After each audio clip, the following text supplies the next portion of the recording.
Pakistan cricket में कप्तानी एक ऐसा मामला है कि जिसके हाथ लग जाए तो उसकी लॉटरी निकल आती है। पाकिस्तान की क्रिकेट की तारीख में जहां से शुरू करें तो वहीं से कप्तान जब बनते हैं तो पता नहीं लगता। पाकिस्तान क्रिकेट में कप्तान बनना जो है बड़ा ही एक ड्रामाई अंदाज उसमें होता है, बड़ा ही एक दिलचस्प सूरत हाल होती है। अभी रिसेंटली अगर ज्यादा दूर नहीं जाए, रिसेंट की अगर बात कर लें तो बाबर आजम को वर्ल्ड कप के दौरान ही ये बता दिया गया था कि आप कप्तान नहीं होंगे। इस बात का उन्होंने उस वक्त भी इजहार रमीज राजा से किया, जिसकी वीडियो के ऊपर रमीज राजा खुद कह चुके हैं कि बाबर आजम ने बता दिया था। ना तो वो खुद कप्तानी करना चाहते हैं मजीद अब पाकिस्तान क्रिकेट टीम की, और ना ही पाकिस्तान क्रिकेट बोर्ड उनसे कप्तानी करवाना चाहता है। पाकिस्तान क्रिकेट बोर्ड ने वैसे ही इनडायरेक्टली बाबर आजम को पैगाम पहुंचा दिया था कि अब वर्ल्ड कप के बाद आप पाकिस्तान क्रिकेट टीम के कप्तान नहीं होंगे। जब वो पाकिस्तान वापस आए और जब सब चीजों का पोस्टमार्टम हुआ, मीडिया में उस दिन ब्रेकिंग सिर्फ चल रही थी तो वो पाकिस्तान क्रिकेट की थी। बाबर आजम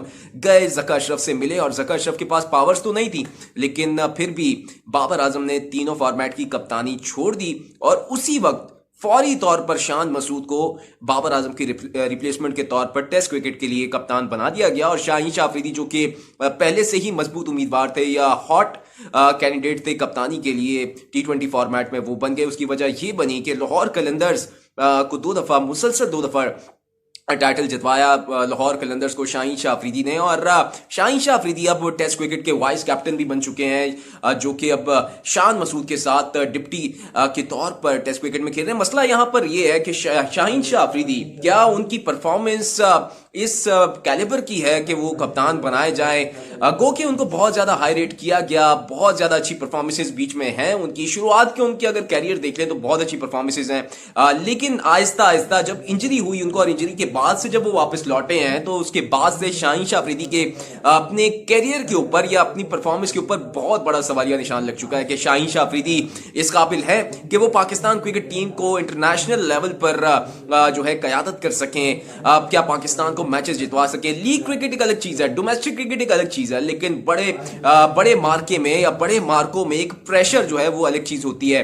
क्योंकि शाहीन शाह अफरीदी की खुद की फिटनेस इस वक्त उसके ऊपर सवालिया निशान है। अगर आप उनकी पेस देख लें, इंजरी से पहले की उनकी पेस 150 को क्लिक कर रही थी, 145 150 को, और अब शाहीन शाह अफरीदी की एवरेज स्पीड जो कि ऑस्ट्रेलिया सीरीज में जब निकाली गई तो उनकी एवरेज स्पीड 135 को भी नहीं छू रही थी। उनकी एवरेज स्पीड 132 133 के आसपास जा रही थी। तो यहां पर अगर आप अंदाजा लगा लें कि शाहीन शाह अफरीदी जो कि शुरुआत के ओवर्स में विकेटें लेने के माहिर थे, तो अब वो विकेटों को तरस रहे हैं। उनकी बनिस्बत मीर हमजा जो कि पाकिस्तान क्रिकेट टीम में खेल रहे हैं, उनकी पेस भी इतनी कोई खास नहीं है, 120 125 की स्पीड से वो बॉलिंग कराते हैं। लेकिन यहां पर मसला ये है कि गेंदबाजी शाहीन शाह अफरीदी से अच्छी मीर हमजा कर रहे हैं। उनकी स्विंग अगर आप देख लें, उनकी पेस उस कैलिबर की तो नहीं है, लेकिन स्विंग, उनकी लाइन और लेंथ वो शाहीन शाह अफरीदी से बेहतर नजर आ रही है।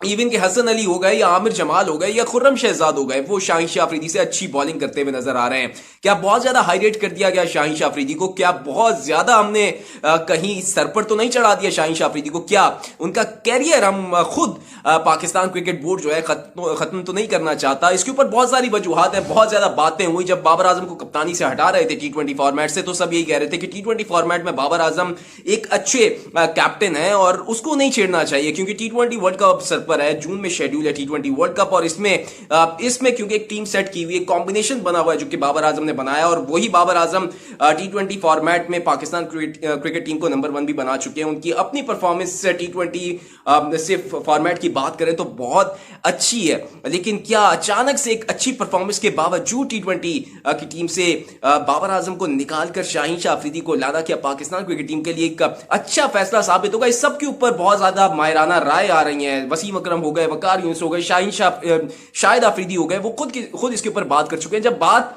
यहां पर पहुंची थी कि शाहीन शाह अफरीदी को कप्तान बनाया गया तो शाहिद अफरीदी के ऊपर सवाल उठे थे, उंगलियां उठ रही थी। क्या शाहिद अफरीदी ने शाहीन शाह अफरीदी को कप्तान बनाने के लिए मुलाकातें की? क्योंकि बहुत ज्यादा उस दौरान मुलाकातें भी चल रही थी। वो वजीर आजम से भी मिले थे, अनवारुल हक काकड़ से, फिर इसके अलावा ज़का अशरफ से इख्तलाफात होने के बावजूद, लड़ाई झगड़े होने के बावजूद भी ज़का अशरफ के पास गए, उनसे मुलाकातें हुई, कहा यह जा रहा था कि शाहिद अफरीदी को शायद एक बड़ी पोस्ट मिलने वाली है, लेकिन ऐसा नहीं हुआ। और जब कप्तान बनाया गया शाहीन शाह अफरीदी को, तो वो मुलाकातें किस मकसद के लिए थी, वो सब ये सोच रहे थे कि शायद शाहीन शाह अफरीदी ने कहा कि बाबर आजम को कप्तानी से हटाकर शाहीन शाह अफरीदी को बनाया जाए, क्योंकि बाबर आजम के खिलाफ हमेशा से कप्तानी के अगेंस्ट शाहिद अफरीदी रहे कि इतनी जल्दी बाबर आजम को कप्तानी मिलना एक अच्छी बात नहीं थी। लेकिन शाहीन शाह अफरीदी को इतनी जल्दी कप्तानी मिल गई, फास्ट बॉलर को एक इतनी जल्दी कप्तानी मिल गई, क्योंकि उनकी अपनी फिटनेस पर एक सवालिया निशान है और क्या वो इस फिटनेस के तहत खेल सकते हैं। लेकिन उसके बाद शाहिद अफरीदी ने इन सारी चीज़ों को मना किया। फिर एक ऑडियो लीक होती है जिसमें ज़का अशरफ अपनी फैमिली के साथ बातें कर रहे हैं शाहीन शाह अफरीदी को कप्तान बनाने की, बाबर आजम को हटाने की, और एक माफिया की या जो एक कॉरपोरेशन है जो कि सारे प्लेयर्स को हैंडल करती है, या प्लेयर्स एजेंट कंपनी है वो जो करती है, उसके ऊपर बात कर रहे हैं कि सारे के सारे जो पाकिस्तान क्रिकेट टीम के मेन खिलाड़ी इस वक्त पाकिस्तान क्रिकेट टीम से खेल रहे हैं, वो सारे के सारे उस एजेंट के साथ मुंसलिक है, और वही एजेंट जो है इन सब प्लेयर्स को बड़ी बड़ी लीग्स में भेजता है और इन सबको पाकिस्तान क्रिकेट टीम में जो है बहुत ज़्यादा हाई रेट भी किया जाता है। इसके ऊपर बात हुई और फिर वहाँ पर बात निकली शाहिद अफरीदी के ऊपर, और फिर वहाँ पर ये बताया, शाहिद अफरीदी का खुलकर भी स्टेटमेंट सामने आया कि बाबर आजम को हटाने में और शाहीन शाह अफरीदी को कप्तान बनाने में उनका कोई किरदार नहीं है। उन्होंने कोई इस चीज़ के ऊपर बात नहीं की। हाँ, ये ज़रूर है कि वो बाबर आजम की कप्तानी के हक में नहीं थे, उनको नहीं वो चाहते थे कि बाबर आजम कप्तान रहे, क्योंकि उनकी अपनी परफॉर्मेंस खराब हो रही थी। वो चाहते थे कि इससे बेहतर बैट्समैन बन सकते हैं, कि जैसे कि विराट कोहली ने जब कप्तानी छोड़ी तो अब आप देख लें कि रिकॉर्ड्स के अंबार लगा रहे हैं विराट कोहली, अपनी जो टीम है इंडियन क्रिकेट टीम को मैच विनिंग परफॉर्मेंसेस दे रहे हैं। लेकिन कप्तानी से हटने के बाद लगता है कि बाबर आजम का दिमाग अभी भी उसी कप्तानी पर ही अटका हुआ है, और वो परफॉर्मेंसेस उस कप्तानी के हटने के बाद से अब तक उस कैलिबर की नहीं दिखा पाए जो कि वो अपने होम ग्राउंड पर या छोटी टीमों के अगेंस्ट दिखाते हैं। तो क्या हमने बाबर आजम को बहुत ज्यादा हाई रेट कर दिया था? क्या शाहीन शाह अफरीदी के साथ भी हम वही तो नहीं कर रहे जो कि बाबर आजम के साथ हमने किया है?